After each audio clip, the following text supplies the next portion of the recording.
রোজা থেকে এখন রাতেও কাজ, দিনেও কাজ। আসসালামু আলাইকুম, আপনারা সবাই কেমন আছেন?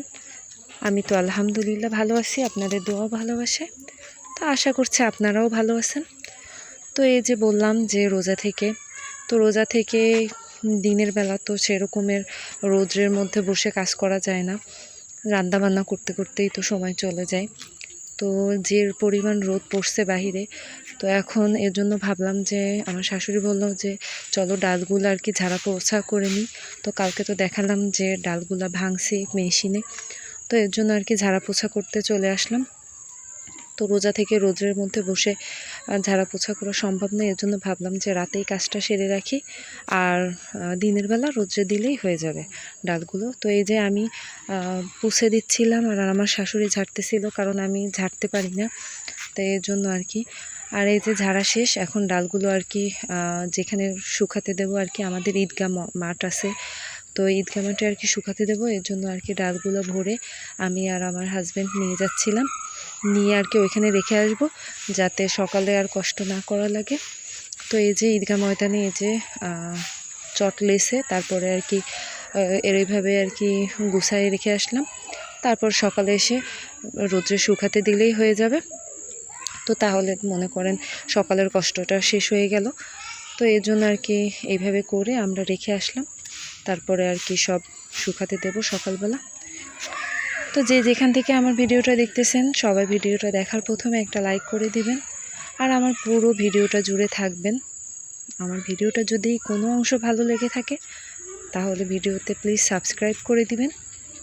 তো আর এই যে দেখেন এইগুলা থেকেও ডাল বের হবে, তো এই যে এগুলো আর কি বাড়িতে নিয়ে আসলাম, ওখান থেকে নিয়ে আসে আর কি এগুলাও আর কি ফ্যানের বাতাসে আর কি উড়াতে হয়, তাহলে এগুলোর মধ্যে যে ডালটা আছে সেটা বের হয়ে যাবে।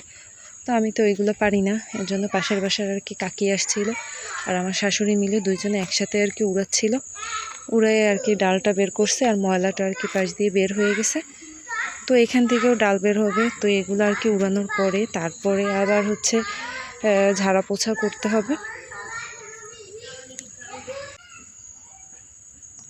তো গ্রাম বাংলায় এভাবেই আর কি রাত দিন মিলিয়ে আর কি কাজ করতে হয়, কারণ দিনের বেলা তো এখন রোদ্রের সময় রোজা পড়ছে, তো এত রোদ্রে তো আর কাজ করা সম্ভব না, এর জন্য আর কি।